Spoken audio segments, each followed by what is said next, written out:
Kung tatanawin ng pupuntahan, parang malayo ka pa.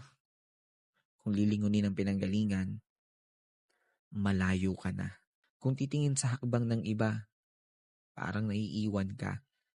Pero kung sarili ang bibigyang pansin, aba, umuusad ka. Maaaring pagtagpuin tayo sa ilang bahagi ng paglalakbay.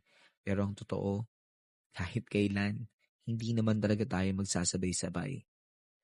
Magkaiba ang panahon, magkaiba ang daan, magkaiba ang oras, magkaiba ang bilis.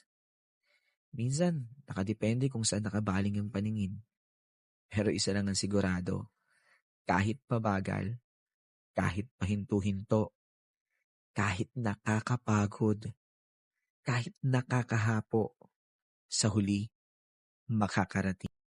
Huwag na huwag susuko.